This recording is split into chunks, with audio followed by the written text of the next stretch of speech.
Hello, everyone. Rabbi Nathan Zaboulani here, learning with you the commentary of Rabbenu Abraham ben Harambam on Parashat Beshalah. We will be focusing today on the end of the Parasha, the Milchama, the war with Amalek, and specifically the significance of Moshe Rabbeinu's hands being raised during that war and its tremendous influence on the outcome and the prosperity in that specific war. The Pesukim, one by one, describe that war and Moshe's involvement in it as follows. Vayavo Amalek, this is after Yetziat Mitzrayim, after Kiryat Yamsuf, a few days journeying in the desert, and Amalek appears. Vayilachem im Yisrael b'Refidim, and they fight and wage war against Am Yisrael in the area of Refidim. Vayomer Moshe el Yehoshua, and Moshe instructs Yehoshua, Behar lanu anashim, please gather for us anashim. Here, Rabbeinu Abraham comments that these anashim are specifically those who are worthy, who are tzaddikim, and thus the war will be won based on their merit. And go fight against Amalek. Mahar anuchi nitzav al rosh hagiv'ah.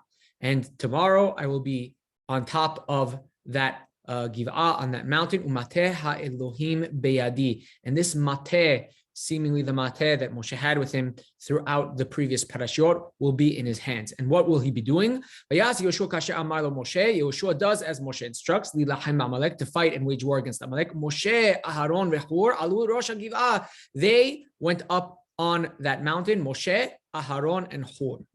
Now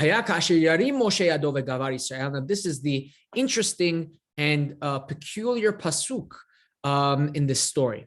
Moshe would raise his hand up, the Gavar Israel, and the Jewish people would be successful in that war. And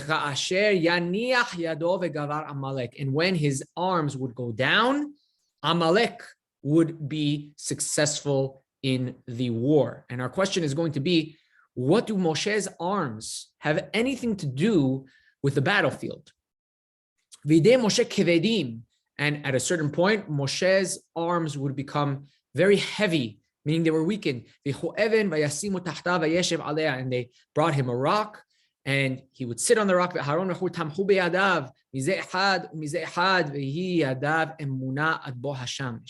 And they would support his arms as he was sitting, and his arms would be emunah.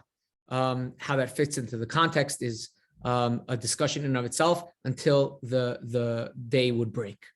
Now, let's look at some other mefarshim on the significance of Moshe's arms before we see the unique approach of Rabbeinu Abraham. The Mishnah in Rosh Hashanah is a very famous Mishnah, explains that the arms of Moshe inspired essentially tefillah and a connection with Hashem by Am Yisrael. Yisrael mistaklin klape ma'ala, when the warriors that were fighting in the battle amongst Am Yisrael would look and see Moshe's arms raised up, they would remember and recall God's providence, and they would connect, and they would think properly, and they would humble their hearts to serve Avihem Shebashamayim.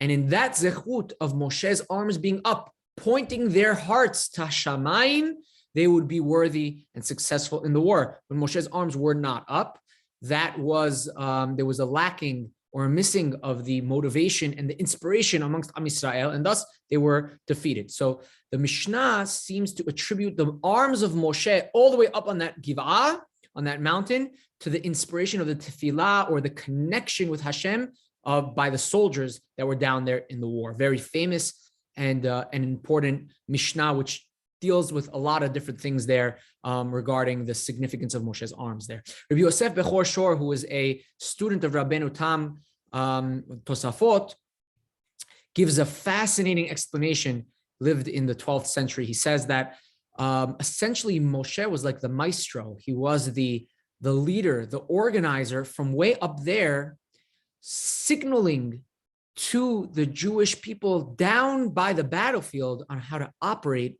in that time of war. When he would raise his arms, that would be an indication to the battalions that they are being successful on that specific front and that point of the war. And thus they would rearrange the soldiers on where they should be. Well, if they're successful in that area, well, maybe we should pull out some forces from that point of the war and move them to a different point of the war. Mishpilin ota, and when Moshe's arms would lower, that would indicate to them, otam shel acharehem, so that the others that were hanging back as reinforcements would see, oh, Moshe's arms came down. That means that they're not being successful and that they need support on the battlefront, and thus they would send in the reinforcements. And this is a very unique explanation of Rabbi Yosef Bechor Shor, how the arms of Moshe were in fact strategically indicating and pointing to the soldiers on how to deal with that battle, like a maestro guiding his orchestra. Rabbi David Tzvi Hoffman, who was a contemporary of Rabbi Hirsch, a colleague, and was a fierce opponent to the documentary hypothesis, lived in the 1800s in Germany, gives an additional explanation, very interesting.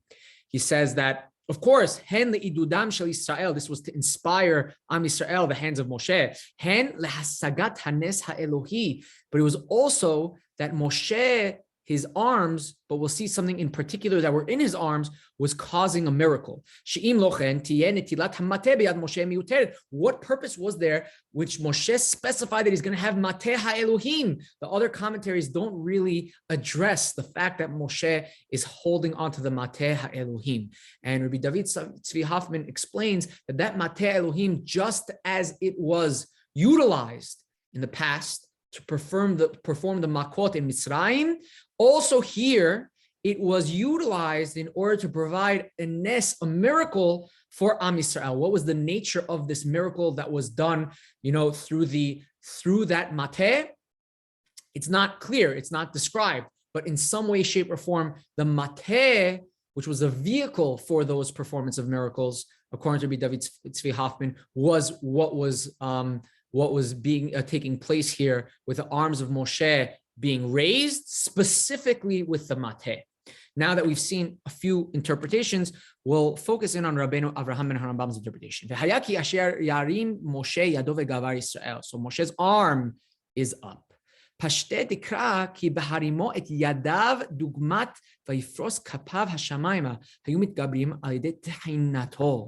That Moshe's tefillah is what caused the success in that battle. Essentially, Rabbeinu Avraham is saying is that the victory was because of Moshe's tefillot, that Moshe would ask and pray, and that was what would make them successful.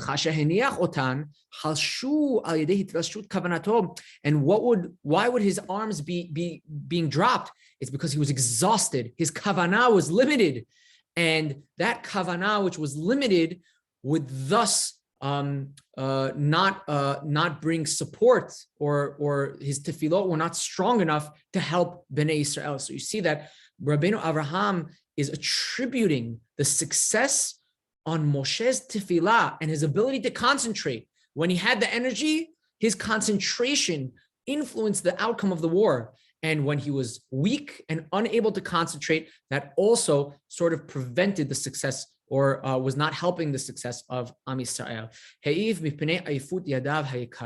His arms were weak, indicating his weak body and thus his weak kavanah at those moments. And then he brings the interpretation on this pasuk of his grandfather, Ul-Avi Abba, the Rabbi Maimon Hadayan, explained,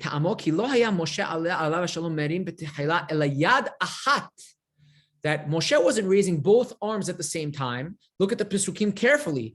The Mikra Mora al Zeh, Yarim, it uses Yaniach Yado. It's always in the singular regarding the arms of Moshe in the beginning. So he